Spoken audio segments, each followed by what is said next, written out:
Sembayang dengan NIM 2302125870. Ini adalah hasil dari career mapping yang telah dibuat.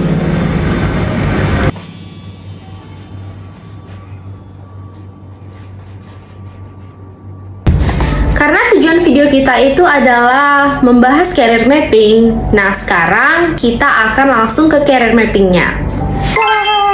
Sebelumnya, apa itu career mapping?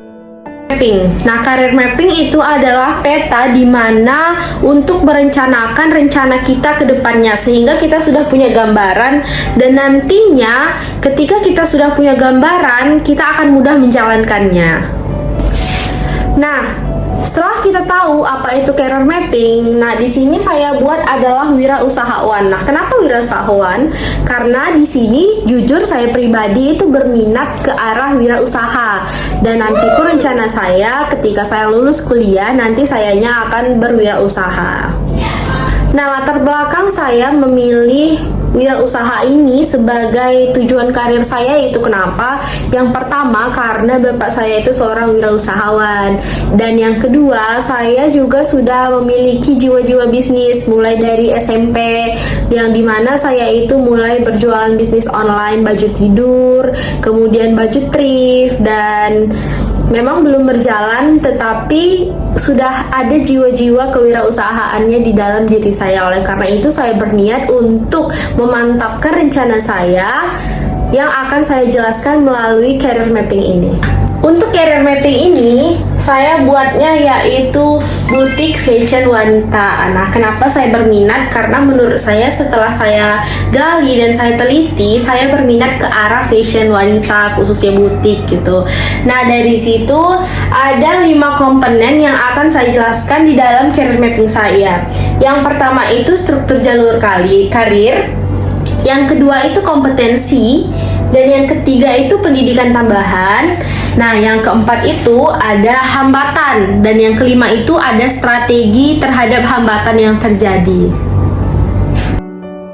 Nah, yang pertama itu ada struktur jalur karir. Nah, di dalam struktur itu ada 3, yaitu entry level, yang kedua pengembangan karir, dan yang ketiga itu posisi tertingginya. Nah, untuk entry level ini pada usaha bisnis saya ini yaitu menurut saya itu harus bisa merancang bisnis dan ide dengan sendiri, membangun pengetahuan, menetapkan target pasar, menjadi pemilik sekaligus admin, terus dengan konsep yang dipikirkan sendiri gitu. Jadi apa-apa pada bisnis ini saya masih sendiri gitu. Dan yang kedua itu ada pengembangan karir. Nah, di pengembangan karir ini rencananya nanti saya akan merekrut karyawan, di mana mungkin nanti setelah bisnis saya berkembang, saya akan membutuhkan banyak orang gitu. Jadi di sini saya dalam pengembangan karir memutuskan untuk merekrut karyawan, merekrut admin, dan mengadakan kerjasama dengan jasa pengiriman barang, serta melakukan inovasi produk. Nah, di pengembangan karir ini saya harus bisa sudah tahu apa saja kelemahan dan kelebihan produk saya. Kalau misalnya kelebihan, berarti saya itu harus meningkatkan. Tapi kalau kelemahan, nah bagaimana caranya saya menutupi kelemahan ini? Apakah ditingkatkan atau dilakukan perubahan? Dan yang ketiga yaitu posisi tertingginya. Nah, posisi tertinggi dari karir saya ini adalah bahwa saya menjadi seorang pemilik. Nah, tugas saya di situ hanya mengontrol dan mengawasi jalannya usaha saya, dan harapan saya bisnis saya ini bisa membuka cabang baik di dalam kota maupun di luar kota. Nah, tidak hanya itu nih. Nah, nanti kan saya punya merek gitu. Jadi merek saya ini saya ingin memperkenalkannya ke seluruh Indonesia, bahkan ke seluruh dunia. Jadi itu merupakan cita-cita dari keinginan usaha saya ini. Yang kedua yaitu kompetensi. Nah, kompetensi yang harus saya miliki dalam butik fashion wanita ini ada 2, terbagi 2, yaitu hard skill dan soft skill. Nah, untuk hard skill itu saya harus mampu berteknologi. Nah, kenapa berteknologi? Tentunya saat ini penjualan itu tidak hanya dilakukan di toko saja, tapi penjualan yang pesat itu saat ini itu dilakukan secara online. Nah, tentunya ketika penjualan secara online itu teknologi berperan di situ. gitu. Nah, semakin kita paham teknologi, maka penjualan kita itu akan semakin meningkat karena kita sudah tahu kunci dari berteknologi itu. Dan yang kedua, memiliki kemampuan manajemen data. Nah, khususnya ketika kita berbisnis, pasti ada yang namanya adalah laporan keuangan, data-data barang kita, barang masuk, barang keluar, dan ini harus ada rekapannya. Oleh karena itu, kita harus pandai nih, kita harus memiliki kemampuan untuk memanajemenkan data-data yang ada itu gitu. Dan yang kedua itu soft skill. Nah, soft skill di sini apa sih yang harus kita miliki? Yaitu ada komunikasi yang benar dan efektif, ada jiwa kepemimpinan, mental yang kuat. Nah, mental yang kuat ini adalah salah satu prioritas kita, itu dimana ketika kita mulai berbisnis atau siap berbisnis, kita harus memiliki mental yang kuat. Karena ketika kita tidak memiliki mental yang kuat, ketika ada omongan dari orang lain, itu akan mental kita kena dan kita akan down dan kita tidak akan semangat lagi. Dan juga mampu bernegosiasi, bertanggung jawab, kreatif, dan mampu berkolaborasi dengan baik. Tentunya di sini ketika kita berbisnis, kita tidak berbicara individu, tapi kita bekerja sama satu dengan yang lainnya. Nah, bagaimana kita bisa bekerja sama dengan baik? Nah, itulah di career mapping saya ini, tujuan saya dari sekarang itu mulai belajar agar saya bisa berkolaborasi baik atau bekerja sama baik dengan banyak orang. Itu adalah pendidikan tambahan. Dalam pendidikan tambahan itu saya ambil 2 poin. Yang pertama, pendidikan formal, yaitu S1 dan S2. Di sini sangat penting. Kenapa? Karena semakin kita bergelar, maka orang semakin mempercayai kita gitu. Nah, di sini keuntungannya ketika kita sudah S1 dan S2 itu untuk meningkatkan branding kita. Nah, dengan begitu orang akan bekerja sama dengan kita. Dengan gitu juga melalui S1 dan S2 itu akan menambah relasi dan membuka pikiran kita terhadap sesuatu yang baru, sehingga bisnis ini kan relatif. Nah, selalu berubah-ubah setiap waktu. Dan disinilah pentingnya pembelajaran itu agar pemikiran kita itu terbuka dan tidak tertutup.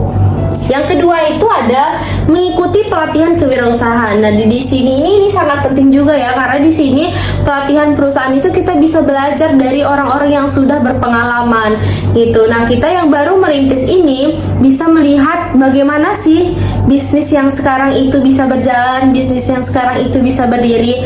Nah, dari sinilah menurut saya pendidikan tambahan yang cocok untuk butik fashion wanita ini begitu. Nah, yang keempat itu ada hambatan, di mana hambatan ini merupakan tantangan yang kita hadapi ketika kita berbisnis gitu. Nah, menurut saya ketika nanti saya membuka butik fashion wanita ini ada beberapa tantangan, yaitu pertama adalah omongan orang sekitar. Nah, seringkali omongan orang di sekitar kita itu menjatuhkan kita, bahkan mungkin keluarga terdekat kita.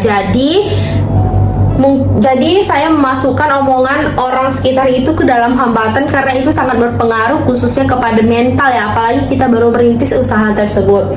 Yang kedua, kurang mampu berkomunikasi dengan baik. Nah, semua orang itu mampu berkomunikasi, tapi tidak semua orang mampu berkomunikasi dengan baik dan benar.